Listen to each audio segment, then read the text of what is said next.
Alors bonjour à tous et bonjour à ceux qui nous regardent également parce que voilà, vous êtes déjà un certain nombre et je veux que vous soyez fortifiés et encouragés au travers de nos messages. Donc soyez bénis.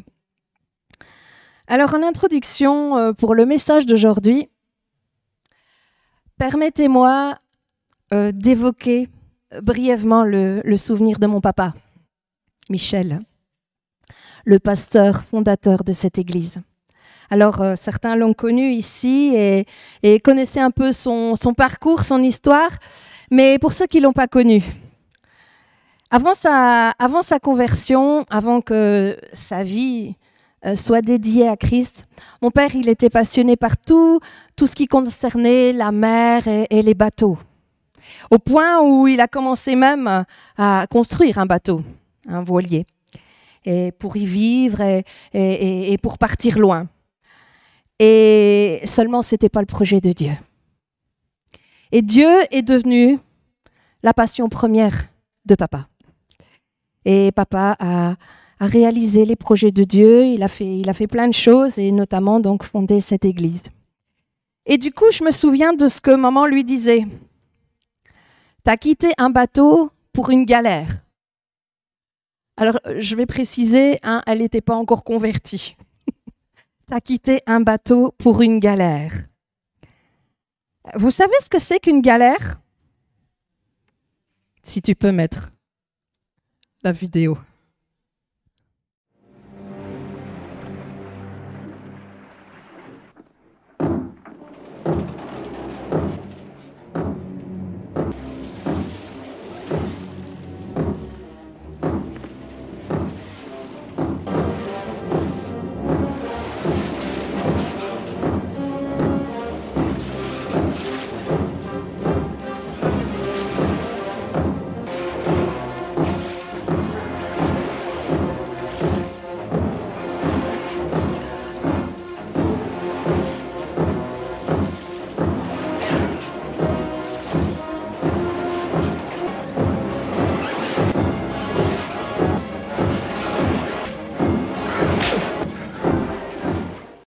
Ouais, on est tous dans le même bateau. Et souvent, on a l'impression de ramer et de galérer. Non? Et parfois même, on pense qu'on est les seuls à galérer. Eh ben non, un peu comme dans ces images. On est tous en train de galérer. On rame tous, mais dans des aspects différents de notre vie. Et ici, je veux parler de foi. Alors souvent, quand on veut parler de foi, de messages sur le fait d'avoir la foi ou de faire un pas de foi, on fait référence au texte de Matthieu 14, verset 29 qu'on ne prendra pas, où on a Pierre qui sort de la barque, qui sort du bateau et marche sur l'eau pour aller vers Jésus. Ok? Vous voyez ce texte? En fait, on nous dit qu'il faut sortir du bateau pour pouvoir voir Dieu agir. Vous avez déjà entendu ce genre de message. Vous voyez donc de quoi je parle. Mais ce matin, c'est différent. Et je dirais, c'est avoir la foi que de rester dans le bateau. C'est avoir la foi que de rester dans le bateau. Et c'est vrai que parfois, lorsque la tempête se lève, on a bien envie, à cause de ce qu'on vit, des difficultés qu'on rencontre, on voudrait quitter le navire, surtout quand la tourmente, elle commence. Et surtout, et tu peux mettre la photo, quand ton bateau, il ressemble à ça.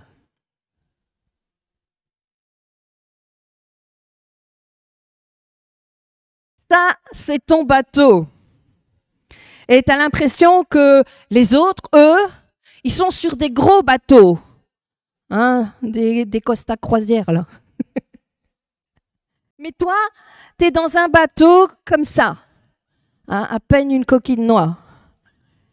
Ça vous dit quelque chose ou il n'y a que moi? Et quand le vent, quand la tempête se lève, tu dis, je ne passerai pas à travers la tempête. là, non, je ne passerai pas à travers la tempête. Alors la tempête, pourquoi ça arrive?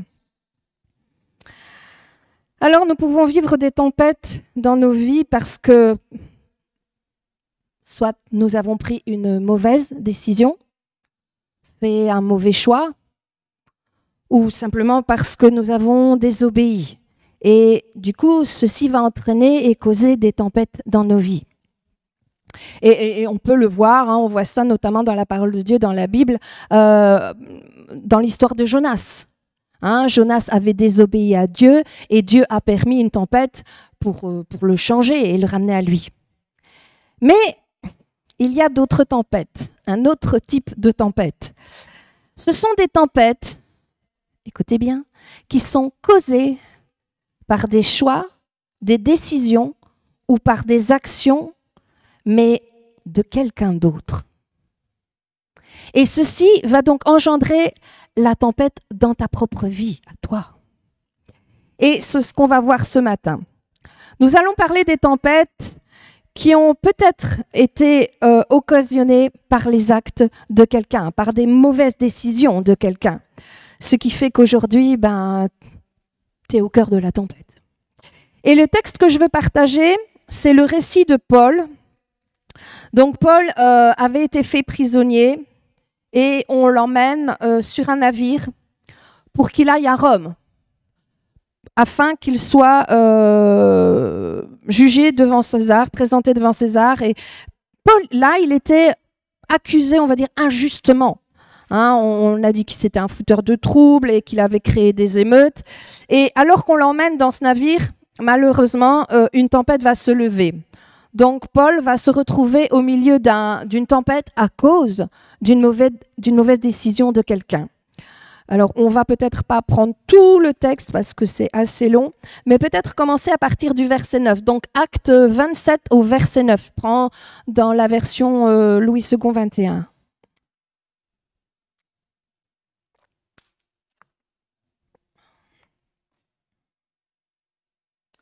Un temps assez long s'était écoulé et la navigation devenait dangereuse, car l'époque même du jeûne était déjà passée. C'est pourquoi Paul a donné cet avertissement, verset 10. « Mes amis, je vois que la navigation ne se fera pas sans dommage et qu'il y aura beaucoup de pertes, non seulement pour la cargaison et pour le bateau, mais encore pour nous-mêmes. » En fait, Paul est en train de prévenir, là. Il dit, je sais que si nous prenons cette décision-là, si on prend la mer, il va y avoir une tempête et ça va être dangereux non seulement pour le navire, la cargaison, mais surtout pour nos propres vies. Mais nous voyons que même si Paul avertit, ça ne sert à rien. Et on va voir la suite du texte, au verset 11. Mais l'officier se fiait plus au capitaine et au patron du bateau qu'aux paroles de Paul. Et à cause de cette mauvaise décision, leur vie va être mise en péril. Alors, je ne connais pas le cœur, le ressenti de chacun ici ou dans ceux qui nous regardent, mais toi, est-ce que tu vis une tempête ? Est-ce que ta vie te semble en péril? Et je voudrais juste dire ceci. Ne jugeons pas. Il n'y a pas de grande ou de petite tempête. Il y a juste ta tempête à toi, ce que tu vis. Et peut-être que tu te retrouves dans le tourment parce que quelqu'un a pris une mauvaise décision. Et en entendant ça, tu te dis, ah ouais, ça c'est carrément moi. Tu es peut-être dans la tempête parce que ton conjoint a pris une mauvaise décision. Un divorce, un abandon, une séparation, un mauvais achat, un investissement. Ou, ouais, tu es là, tu es présent, mais tu es dans la tourmente, dans la tempête, parce qu'un de tes enfants a pris une mauvaise décision.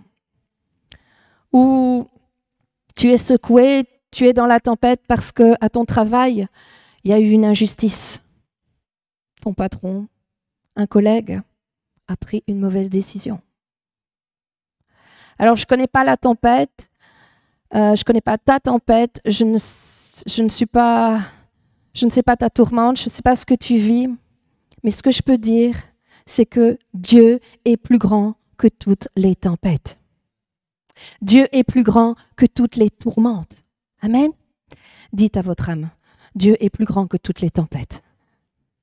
Et c'est exactement ce que Dieu va faire avec Paul au cœur de la tempête.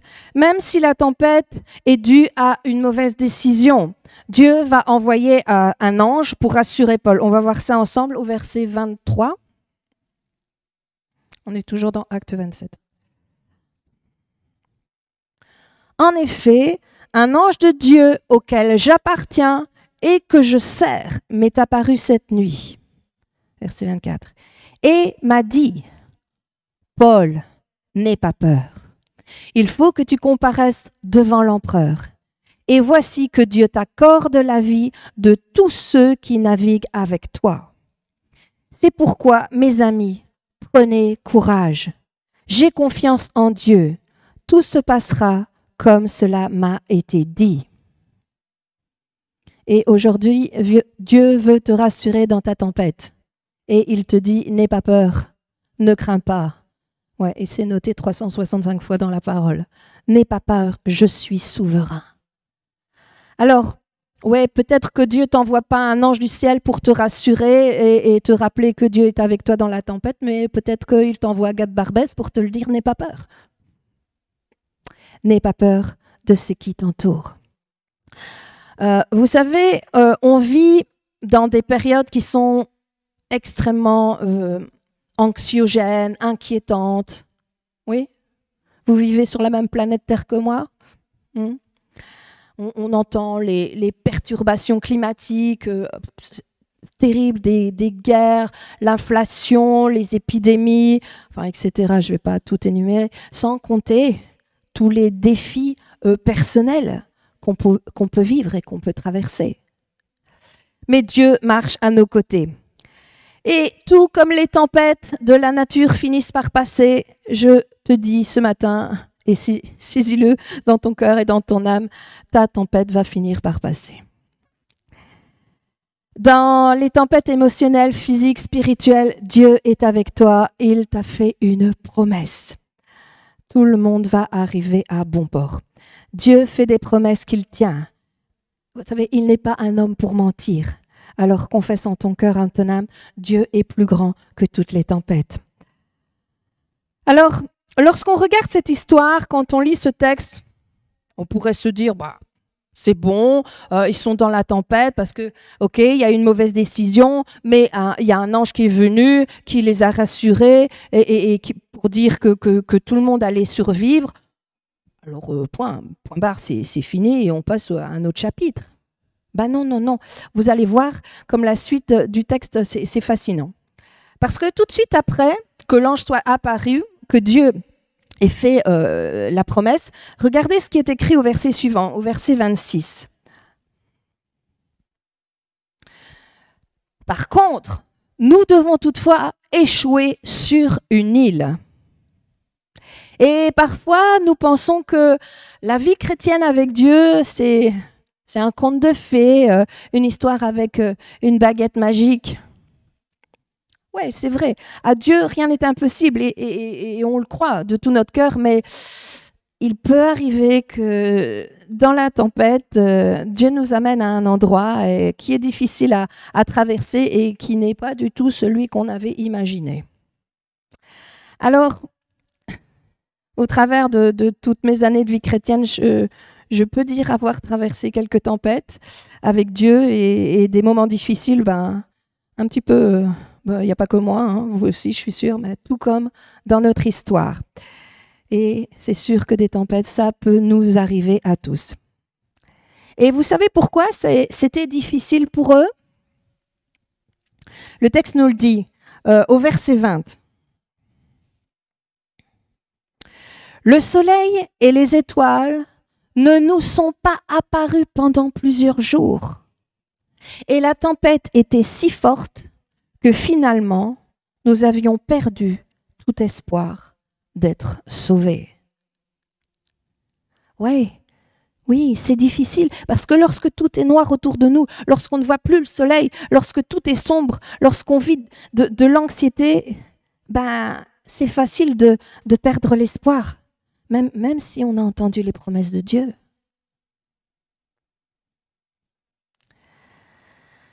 Et c'est exactement ce qui est arrivé pour ces hommes dans cette histoire. Et la suite nous dit, on voit ça au verset 30, « Mais alors que les marins cherchaient à s'échapper du bateau et mettaient le canot à la mer sous prétexte de jeter les ancres situées à l'avant, Paul a dit à l'officier et aux soldats, « Si ces hommes ne restent pas sur le bateau, vous ne pouvez pas être sauvés. » Et le réflexe humain, lorsque tout semble perdu, lorsque tout est sombre et qu'on a l'impression que Dieu ne répond pas à nos prières, le réflexe humain, c'est de quitter le navire. Alors je veux te dire aujourd'hui, n'abandonne pas le navire. N'abandonne pas le bateau si tu veux voir le miraculeux dans ta vie, si tu veux voir les promesses de Dieu dans ta vie. Reste dans le navire, reste dans la foi et la confiance dans les promesses de Dieu. Paul dit là, si les gens quittent le navire, ils vont périr. Alors je voudrais te dire à toi qui es dans la tempête, avec toute ma compassion et toute ma compréhension, parce que la tempête, elle était bien réelle dans cette histoire. Ne pas quitter le navire, ça ne veut pas dire être dans le déni, ça ne veut pas dire ne pas croire. Paul avait dit, on va s'échouer, ça va être difficile, la navigation va être périlleuse. Mais à toi, si tu sors du navire, tu as perdu la victoire. C'est vrai, ça nécessite beaucoup de foi de sortir du bateau pour voir agir Dieu. Mais ça nécessite beaucoup de foi pour rester dans le navire. Ça nécessite beaucoup de foi pour rester dans le bateau. C'est quoi abandonner le navire? Alors peut-être que toi qui écoutes cette vidéo, derrière ton écran, quitter le navire, c'est ouais, j'écoute des vidéos chrétiennes, mais dans le fond, j'ai perdu la foi. Je me suis retirée. Je ne vais plus à l'église. Ou peut-être que tu es présent ici et tu ne sembles pas avoir abandonné le navire physiquement, mais quitter le navire, ça peut prendre toutes sortes de formes. Quitter le navire, c'est entre toi et Dieu. Mais tu as abandonné dans un aspect de ta vie. Tu as cessé de prier pour une situation parce que tu ne crois plus que Dieu peut le faire. Quitter le navire, c'est peut-être arrêter de combattre pour un fils ou une fille. C'est arrêter de combattre pour ton conjoint. C'est arrêter de combattre pour ta destinée, tes espérances, parce que tu as peur d'être déçu. Mais quitter le navire, ça peut être aussi dans ton mariage. Oui, tu es encore dans le mariage, mais émotionnellement, tes pensées sont ailleurs. Alors pas forcément dans la convoitise, mais ton cœur n'y est plus investi. Et tu veux abandonner le navire. N'abandonne pas le navire. Vous savez, je crois que la seule situation dans le mariage où tu dois te mettre à l'abri, c'est si seulement tu es victime de violences physiques, émotionnelles et psychiques et les abus spirituels et si ta vie et celle de tes enfants sont en danger. Mais sinon, bats-toi pour ton mariage, bats-toi pour tes enfants. N'abandonne pas le navire. Mais le réflexe, et c'est ce qu'on a vu dans le texte, c'est un réflexe naturel qui vient lorsqu'on voit la tempête se lever, les difficultés venir. C'est de vouloir fuir et de vouloir se sauver par nos propres forces. Et c'est pour cela que Dieu les avait prévenus. Il faut que vous restiez dans le bateau. Même si vous ne voyez rien qui semble vous sauver, vous devez rester dans le navire. Mais le texte nous dit qu'ils avaient tellement peur qu'ils ont voulu sauter dans le canot de sauvetage pour fuir. et nous. Alors soyons honnêtes, hein, on n'est pas là pour essayer d'impressionner.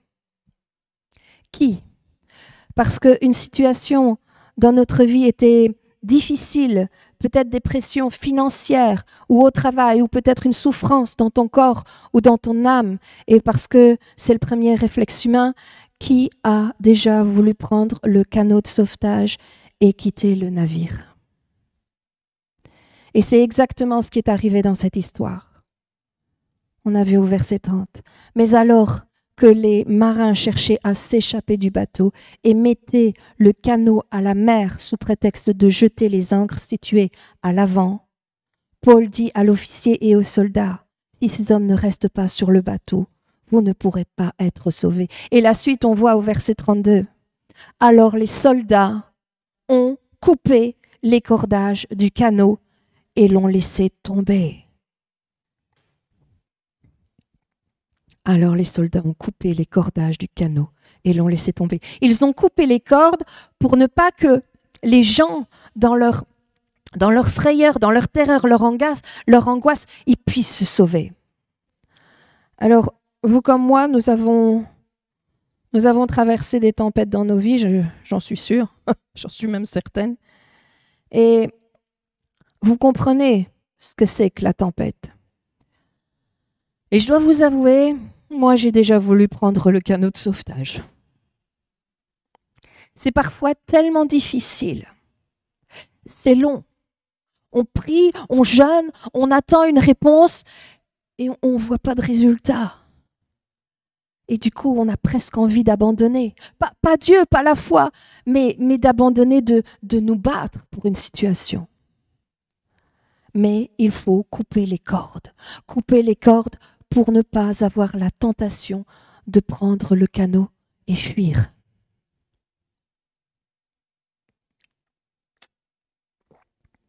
Alors, et les cordes qu'il faut couper, qu'est-ce que c'est? Alors, ces cordes, ce ne sont pas les mêmes pour tout le monde. Mais j'aimerais vous partager les cordes que je connais et qu'il me faut moi aussi couper. Parce que ça aide à rester dans le navire et voir Dieu agir dans nos vies. La première corde qu'il faut couper, c'est les pensées négatives. Oui, les fameuses pensées négatives. Je suis la seule à en avoir? C'est un peu les scénarios catastrophes qu'on se projette.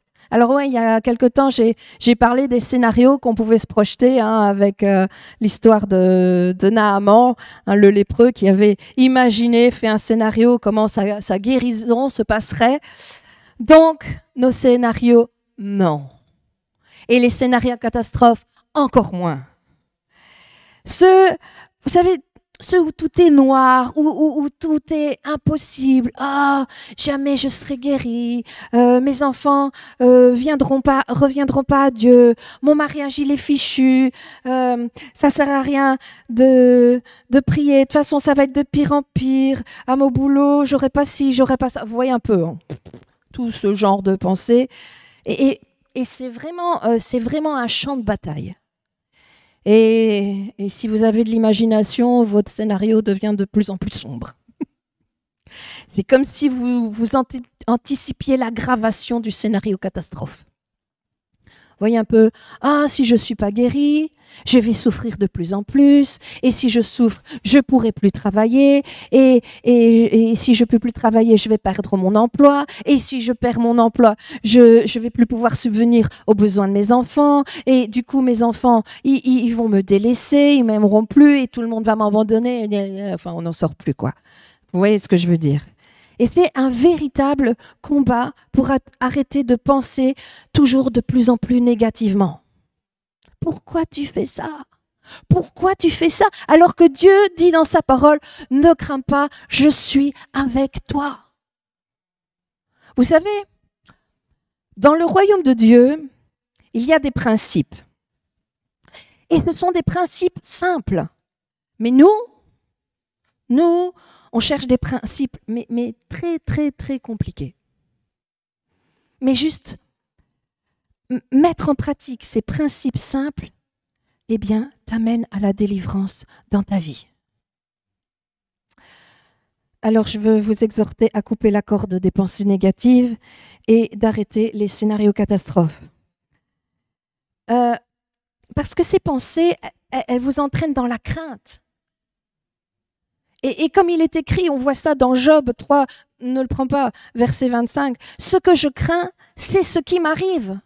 Ce que je redoute, c'est ce qui m'atteint. » Vous perdez votre paix, vous perdez votre tranquillité. Alors, nous pouvons avoir des périodes de tempête dans nos vies, mais s'il vous plaît, tous les jours, dites à votre âme, je rejette ces mensonges, je rejette ce qui est faux et je choisis ce qui est vrai. Et vous savez ce qui est vrai? C'est pas mon ressenti, c'est pas mes sentiments. Oui, parce que vous savez que les sentiments mentent. Et ce qui est vrai, mes amis, c'est ce qui est écrit dans la parole de Dieu. Et chaque jour de notre vie, nous devons essayer de vivre de moins en moins selon notre ressenti, mais selon les promesses de Dieu. Amen. Et regardez ce qui est écrit dans la parole de Dieu. On voit ça lorsque Jérémie fait face à une situation difficile. On voit ça dans les Lamentations 3, verset 19. Lamentation de Jérémie. 19 et 20, tu peux mettre. Quand je pense à ma détresse et à ma misère, quand mon âme s'en souvient, elle est abattue au-dedans de moi. Mon âme est abattue au-dedans de moi. Lorsque tu répètes sans cesse des choses négatives, ça abat ton âme. Et ne compare pas ta vie à celle des autres. Vous savez, je suis pas contre les réseaux sociaux, mais quand tu regardes sur ton téléphone la vie des autres et que tu la compares à la tienne, hein, pourquoi lui il a eu ça? Pourquoi cette femme elle a autant de chance? Hein, son mari l'aime tellement, il l'a emmenée au restaurant, il lui a fait des cadeaux. Moi mon mari m'a pas fait ça. Et on peut tout comparer. Hein. Comparer les enfants, comparer leur réussite scolaire, comparer le physique, etc. Mais quand je pense à ma détresse et à ma misère, quand je me compare aux autres, mon âme est abattue au-dedans de moi. Mais la clé, c'est, verset 21.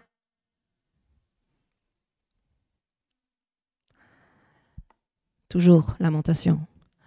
Voici ce que je veux repasser en mon cœur, ce qui me donnera de l'espérance.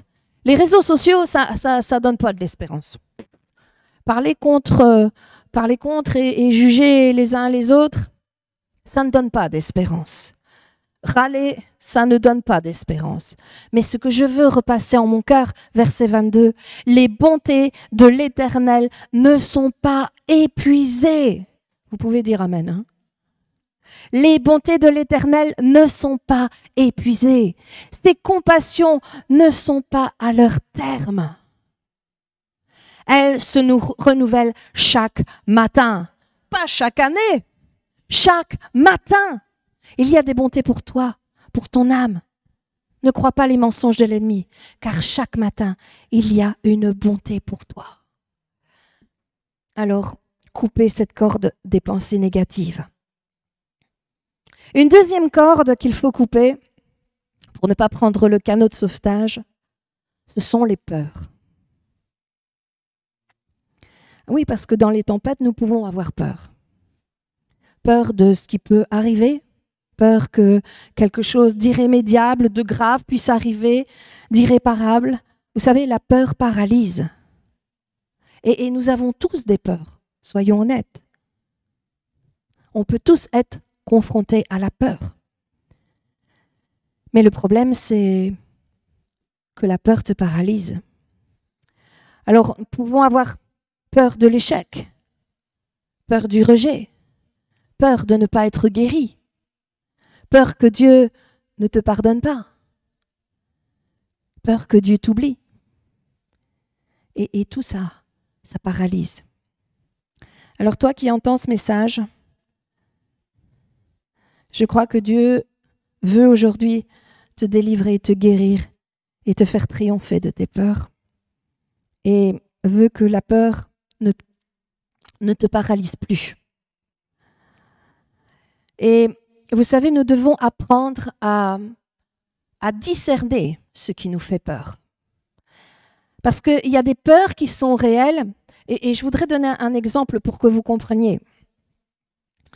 Il y a une famille avec un nouveau-né qui n'était pas en bonne santé, qui n'allait pas bien. Et ils l'ont ausculté, et il y avait une suspicion de cancer. Et la maman de cet enfant, elle était infirmière en oncologie. Donc c'est dans le milieu des cancers. Donc elle est confrontée à ça tout le temps au travers de son travail. Sa propre mère, à cette femme, était décédée d'un cancer.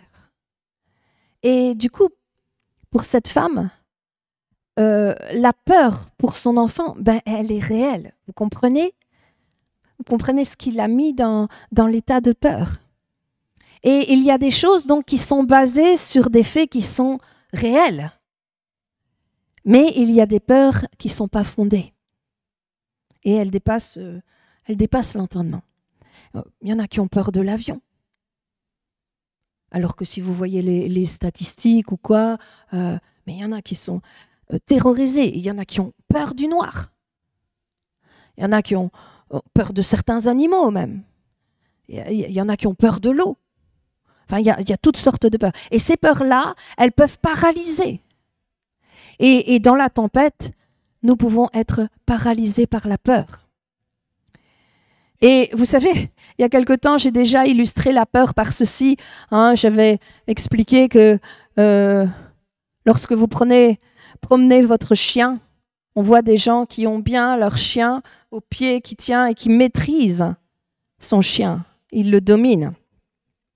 Ou soit tu cours derrière et tu te fais entraîner par ton chien. Eh bien, la peur, c'est pareil. C'est comme un chien qui t'entraîne. Soit c'est la peur qui te domine et qui t'entraîne, soit c'est toi qui domines sur ta peur. Mais Dieu veut te donner la force et prendre la décision de guérir de tes peurs. Que toi, tu domines sur ta peur. Et ce ne sera plus ta peur qui va te diriger, mais toi, basé sur les promesses de Dieu et sa fidélité, tu vas marcher et ne plus être paralysé par la grâce de Dieu. Il faut déclarer ça à notre âme. Si tu as besoin d'être guéri de la peur, dis ce n'est pas la peur qui va me conduire et me paralyser, mais c'est moi avec Dieu et ses merveilleuses promesses qui vais avancer. Amen. Tu vas avancer et sortir des tempêtes. Dieu a une provision pour toi et pour chacun d'entre nous dans nos tempêtes. Amen. Donc, dans tout ce que nous avons vu au travers de cette histoire, c'est que nous devons être, rassurés. Soyons rassurés car Dieu est plus grand que toutes les tempêtes. Deuxièmement, que nous ne devons pas abandonner le navire. Ils ont dû couper les cordes qui retenaient les canots de sauvetage. Mais si on regarde la suite du texte, ils ont, oui, coupé les cordes des canots de sauvetage, mais ils ont aussi coupé les cordes des ancres. Regardez un petit peu le texte, donc on est dans Acte 27 au verset 39, toujours Louis II 21. Au lever du jour, sans reconnaître l'endroit, ils ont aperçu un golfe avec une plage et décidé, si possible, d'y faire échouer le bateau. Donc en fait, ils savent qu'ils doivent échouer sur cette plage-là. Ils savent que pour sortir de la tempête, ils ne peuvent pas abandonner le bateau. Ils doivent donc échouer, mais pour pouvoir aller à cet endroit, ils doivent couper les cordages des ancres. Verset 40. Ils ont détaché les ancres pour les laisser aller dans la mer et ils ont en même temps relâché les attaches du gouvernail. Ils doivent couper les cordages des ancres. C'est bizarre. C'est bizarre parce que lorsqu'on parle d'encre, souvent, on en parle comme quelque chose qui nous stabilise, quelque chose qui nous affermit. Et même la Bible nous dit que l'espoir est une ancre pour notre âme. Mais dans cette histoire, encore une fois, c'est l'inverse. Les ancres les empêchaient d'aller dans le plan de Dieu. Les ancres les empêchaient de sortir de la tempête. Mais alors, quelles sont les ancres dans nos vies qui nous empêchent d'entrer dans les plans de Dieu, qui nous empêchent de sortir de la tempête? Eh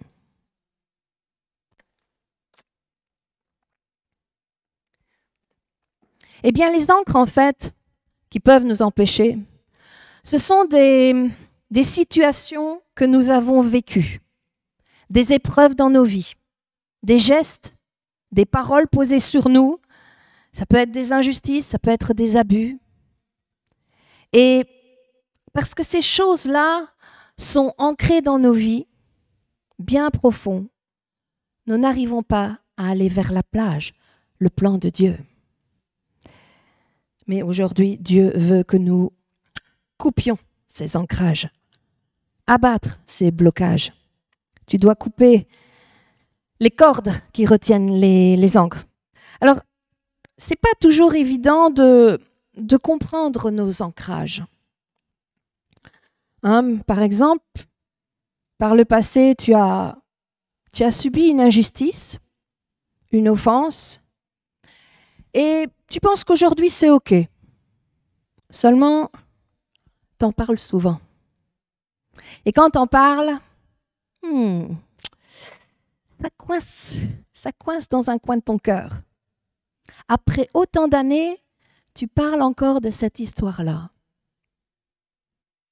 Alors, oui, tu as peut-être commencé à couper la corde de cet événement-là qui te retient, mais puisque tu en parles encore, c'est que tu n'as pas encore coupé toute la corde.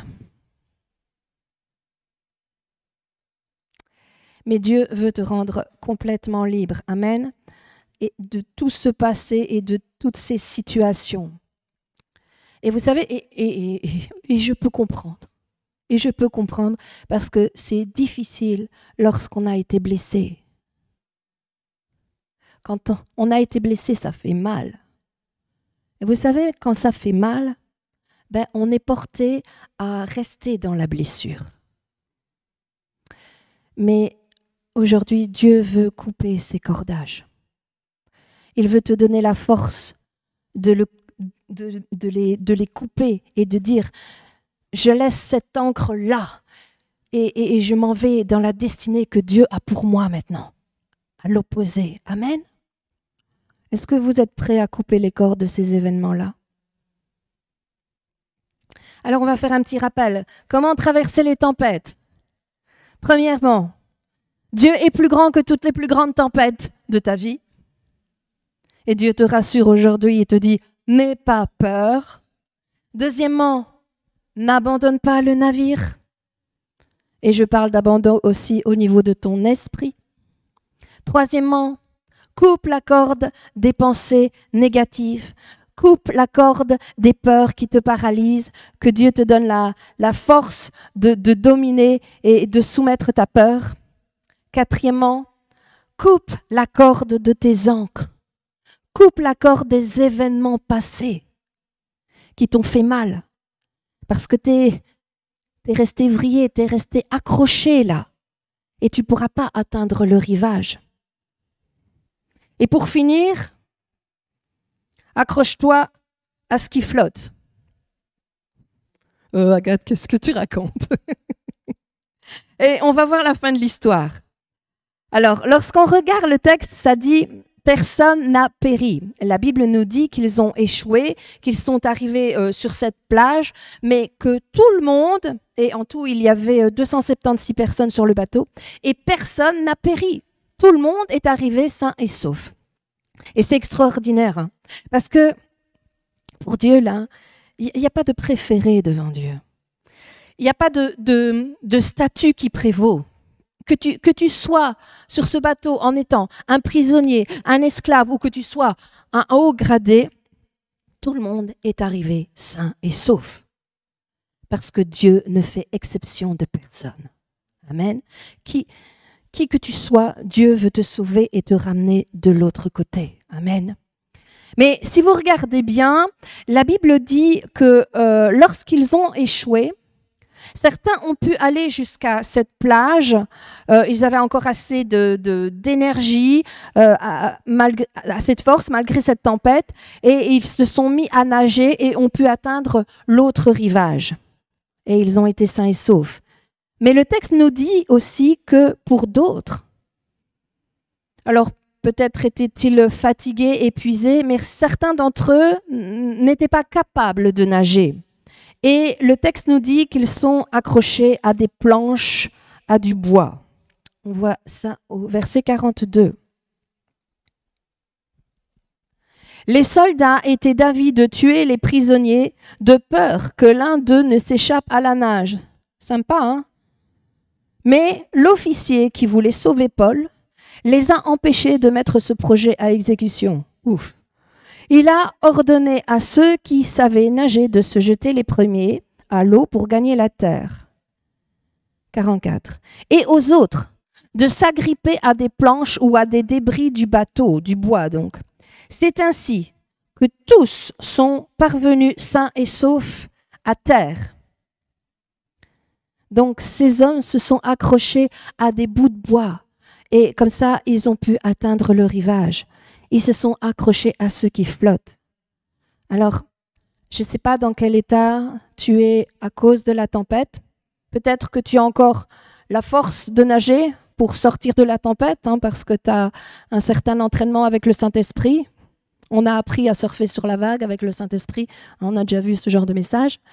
Mais pour toi qui es fatigué par cette tempête, épuisé par la tourmente, repose-toi sur Jésus. Accroche-toi à Jésus. Il a tout accompli pour nous à la croix. Il est mort pour nous sur le bois, afin de nous sauver, de nous guérir, de nous délivrer, de nous consoler. Il connaît ton épuisement, il connaît ta peine, il connaît ta détresse. Viens à lui, repose-toi sur lui. Il veut t'apaiser dans la tempête.